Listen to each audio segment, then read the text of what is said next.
Le principe du webinaire, c'est de pouvoir dérouler tous les sujets. Juste après, je vais vous montrer le sommaire. Et s'il y a des questions, on laisse toujours une place à la fin pour échanger pendant 5-10 minutes en live sur les éventuelles questions que vous avez. La majorité des questions, généralement, sont répondues pendant le webinaire. Donc, je vous invite vraiment à attendre la période des questions. Vous pouvez également poser vos questions directement via le chat et Rachel nous les lira par la suite.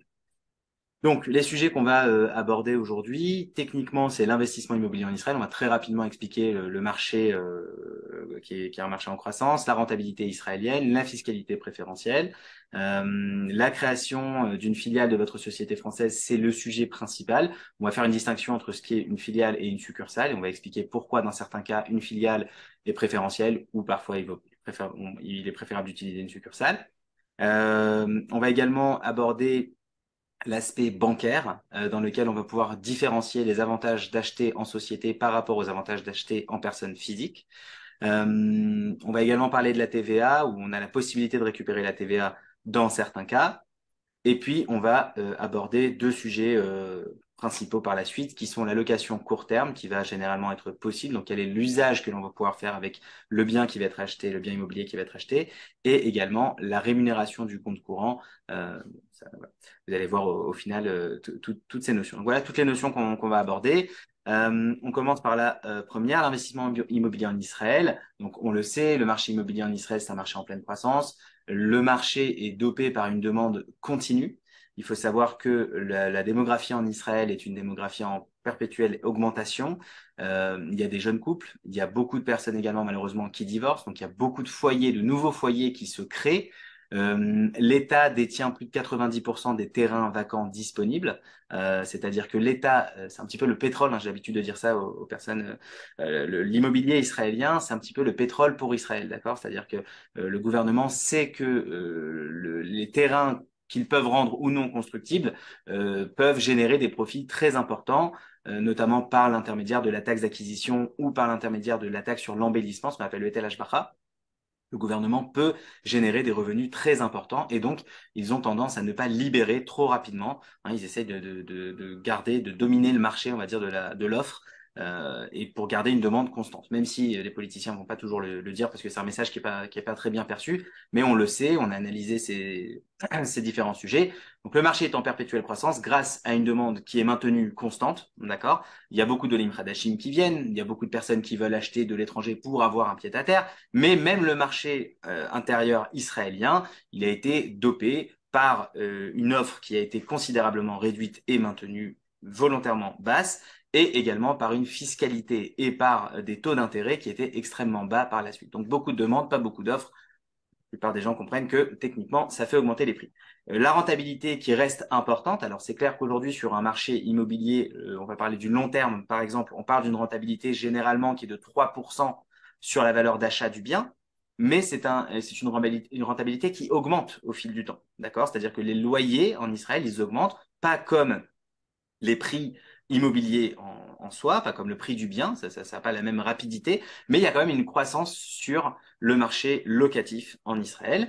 Et il y a également un autre élément très important qui va accroître la rentabilité, c'est la fiscalité israélienne. Il faut savoir que la fiscalité israélienne, à défaut de à contrario de la fiscalité française, qui est une fiscalité confiscatoire dans la majorité des cas sur l'immobilier, en Israël, il y a plusieurs avantages. D'abord, vous avez un avantage d'un point de vue fiscal sur les déductions que vous pouvez utiliser pendant la mise en location d'un bien. On a l'amortissement qui est à 2,7%, on a les intérêts bancaires qui sont déductibles à 100%, on a toutes les charges gestionnaires, avocats, experts comptables, etc. que vous allez avoir, les travaux, tout ce que vous allez pouvoir déduire. Bon, ça a fait l'objet d'un autre webinaire, donc je vais pas élargir là-dessus. Mais on sait que généralement, la location d'un bien, elle est dans 99%, c'est une rentabilité qui va être nette donc, quand on parle de 3%, c'est net après impôt. La majorité des charges en Israël sont à la charge du locataire et pas à la charge du propriétaire.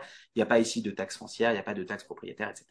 Il y a une seule charge qui ressemble un petit peu, c'est la taxe municipale, c'est la Arnona, mais la Arnona, elle est à la charge du locataire une fois que le bien est mis en location. Et un autre élément qui est assez important, alors, il n'y a pas de succession en Israël. Ça, comment dire, ça contribue à accroître l'intérêt pour l'immobilier en Israël, c'est qu'en Israël, il n'y a pas de succession. Donc les personnes qui viennent, personnes physiques, qui viennent habiter en Israël, elles savent que plus tard, à la transmission, il n'y aura pas d'impôt sur la succession, à la différence d'autres pays développés de l'OCDE qui, eux, maintiennent majoritairement une succession. Alors, je le dis tout de suite, le fait d'acheter un bien immobilier par l'intermédiaire d'une société française ne va pas nous couper la partie de la succession, même si il y a des petites nuances. Mais ça, je le dirai pas dans le cadre d'un webinaire. Ce sera des consultations privées si vous préférez, parce qu'il est enregistré, il va être diffusé plus tard. Je préfère ne pas aborder ce sujet-là.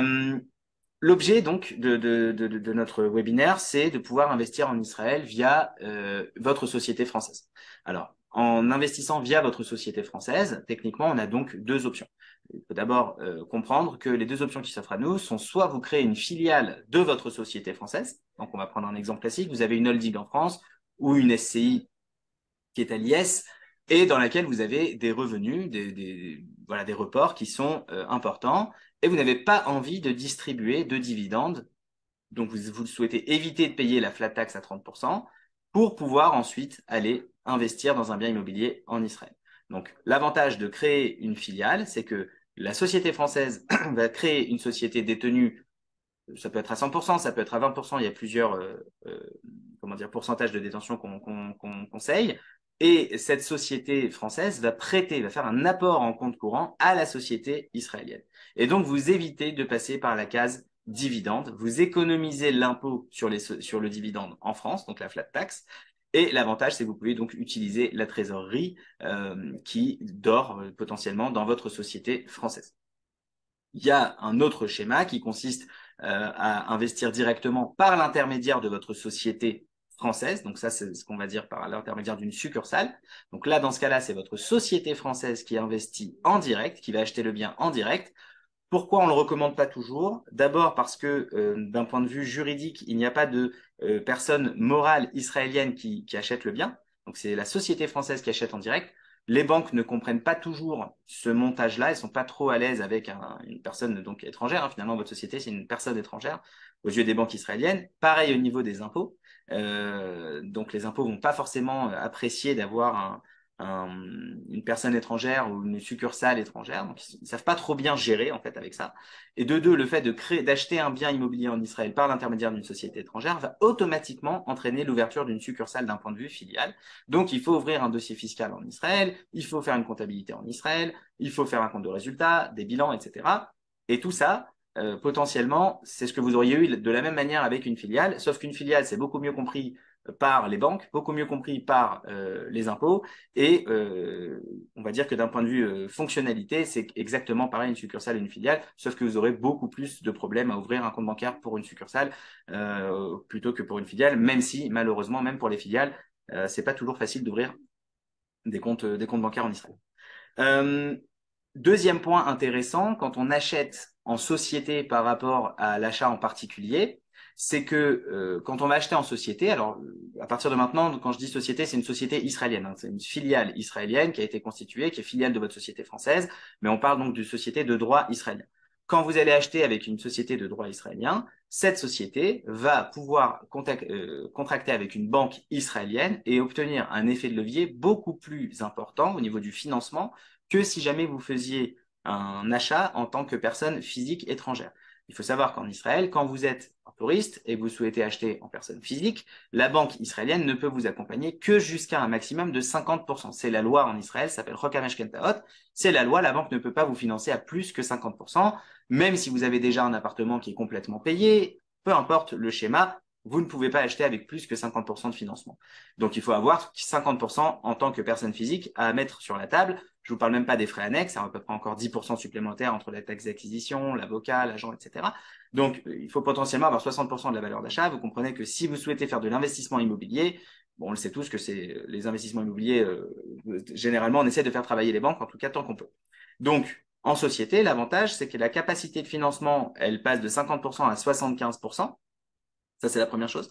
Deuxième chose, on va prendre en compte vos revenus français, parce que la société israélienne, c'est une société qui est vide, c'est une coquille vide, elle vient d'être créée, donc elle n'a pas d'exercice, elle n'a pas d'existence, mais les banques israéliennes savent faire, entre guillemets, un pas en arrière, avoir une image un petit peu plus générale, et savent que la société israélienne est détenue par une société française, qui elle-même est détenue par une personne physique, et donc, d'un point de vue général, cette société israélienne est, entre guillemets, comment dire, appuyée par l'investisseur derrière et par les sociétés françaises. Donc, on arrive à générer, on va dire, une image de financement beaucoup plus puissante, beaucoup plus solide. Les sociétés, les banques israéliennes savent mieux accompagner dans ces cas-là.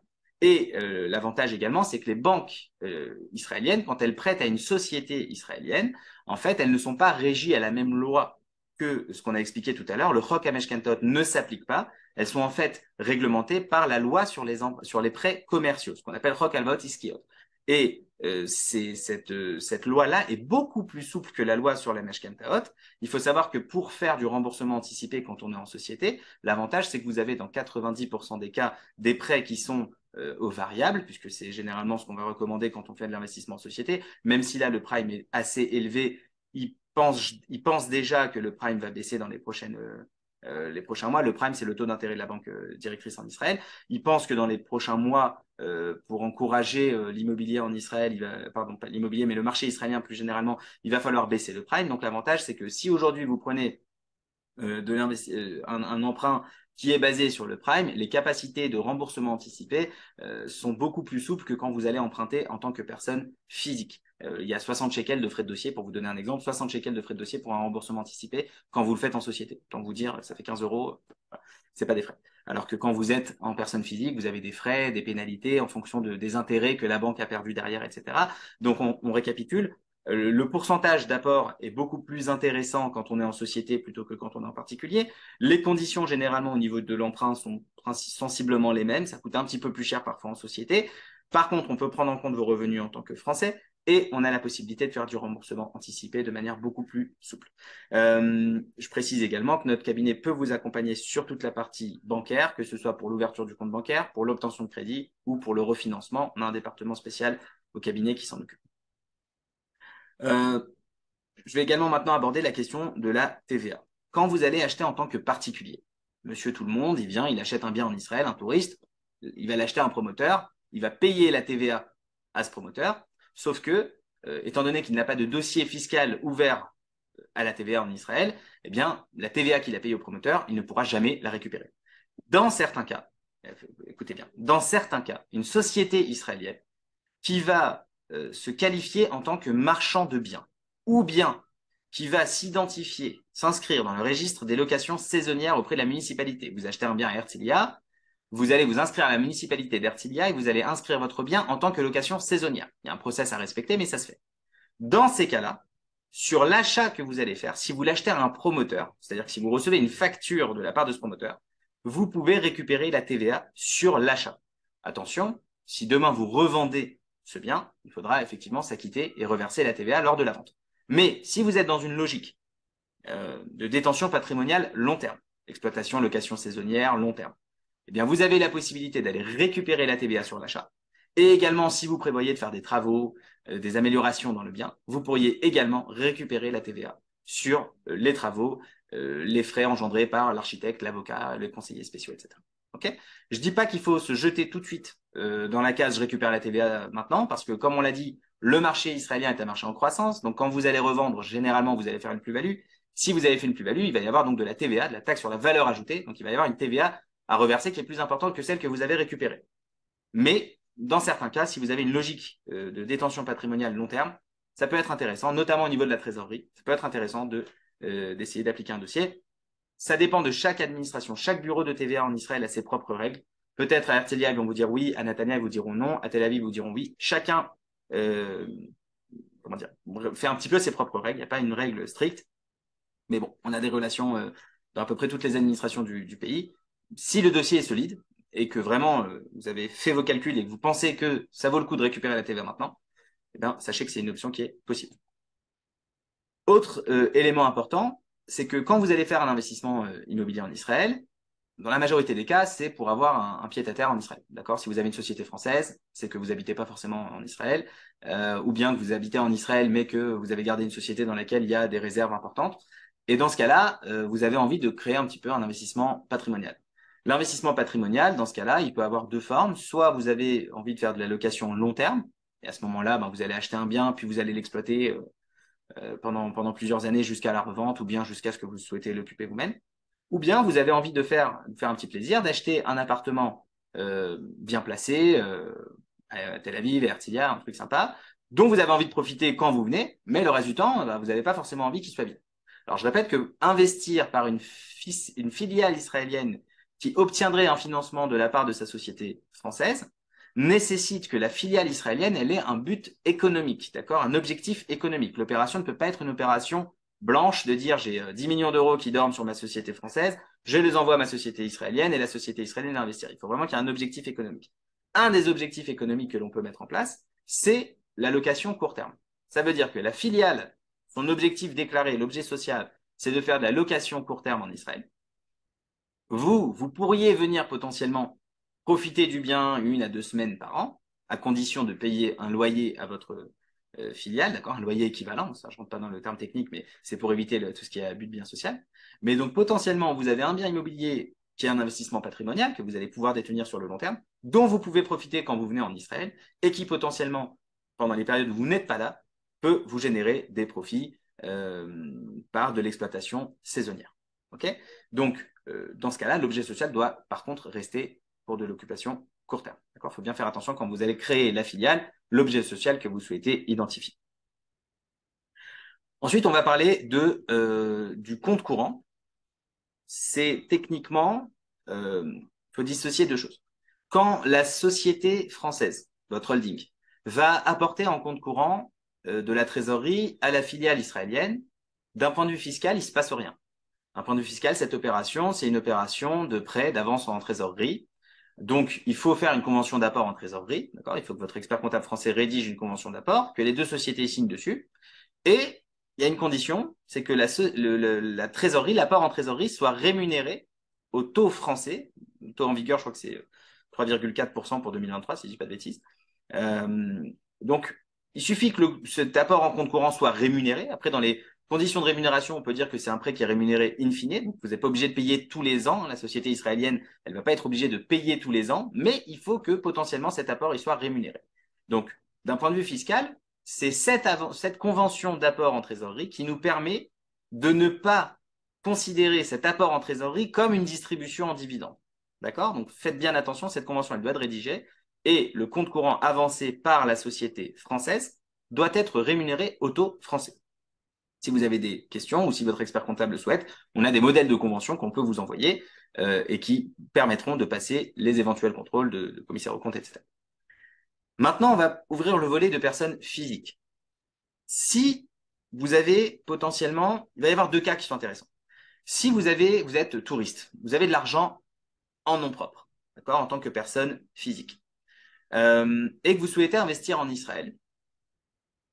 En Israël, il existe une solution, c'est de rémunérer le compte courant actionnaire, donc l'apport en compte courant actionnaire. Il peut être rémunéré à hauteur de l'inflation ou de l'indexation, et cette rémunération, elle est nette d'impôt pour l'actionnaire. Je vais donner un exemple juste après, ça va être un petit peu plus clair. Mais ça ne marche que pour une personne physique. Donc les deux cas où ça va être intéressant, c'est si vous avez déjà de l'argent en tant que personne physique. Vous avez par exemple vendu un bien immobilier en Israël, vous souhaitez acheter un nouveau bien immobilier. Au lieu d'acheter ce bien immobilier en tant que personne physique, créez une société israélienne dans laquelle vous allez apporter votre apport à l'intérieur. Cet apport va devenir un apport en compte courant actionnaire et cet apport, il va être rémunéré selon l'inflation ou selon l'indexation française.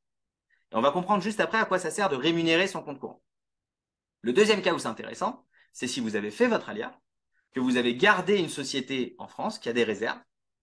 Il faut savoir que si jamais vous avez fait votre alia et que vous avez signalé à la France que vous avez quitté la France, à ce moment-là, pendant les 10 premières années qui suivent votre alia, la distribution de dividendes, elle n'est pas taxée à 30%, elle est taxée qu'à 12,8%, ce qu'on appelle le PFU, et vous ne payez pas la CSG CRDS en France. Dans ce cas-là, il pourrait être intéressant de distribuer du dividende en tant que personne physique, de payer les 12,8 aujourd'hui, de prendre votre dividende en tant que personne physique et de l'apporter dans une société israélienne qui à ce moment-là sera détenue par vous en nom propre et de rémunérer votre compte courant actionnaire en tant que personne physique israélienne. À quoi ça sert de rémunérer un compte courant actionnaire? Déjà, Pour l'actionnaire, ça va augmenter son compte courant. Imaginons que vous apportez 1 million d'euros dans votre société et que l'inflation en Israël fait 5% par exemple, comme l'année dernière, 5,1%. Eh bien, le compte courant actionnaire, il va être rémunéré à hauteur de 5%. Ce qui veut dire que la première année, vous avez apporté 1 million. À la fin de la première année, vous avez 50 000 euros supplémentaires qui se sont créés, entre guillemets, de nulle part. D'accord? C'est une rémunération en compte courant. Pour la société, c'est une charge, c'est une dépense déductible. Donc, elle a 50 000 euros de charge financière qui va être créée. Et pour vous, personne physique actionnaire, vous venez d'augmenter artificiellement votre compte courant à hauteur de 5%. Et c'est tous les ans. Donc, la première année, votre compte courant actionnaire, il passe de 1 million à 1 million 50 000. La deuxième année, il va passer de 1 million 50 000 à 1 million 105 000 et ainsi de suite, à condition que l'inflation fasse à peu près 5%. Il faut savoir qu'il y a des techniques, on ne va pas trop élargir là-dessus, mais vous avez des possibilités de ne pas prendre en compte que l'inflation. Vous avez la possibilité de prendre également la fluctuation sur le taux de change. On pourrait très bien considérer que l'actionnaire a décidé de prêter à sa société israélienne et que son compte courant actionnaire n'est pas indexé selon le coût de la vie en Israël, il est indexé selon les fluctuations sur le marché dollar-shekel, par exemple. Et on sait que le dollar, c'est largement apprécié par rapport au shekel. Bref, il y a plusieurs façons d'habiller, on va dire, cette rémunération compte courant actionnaire.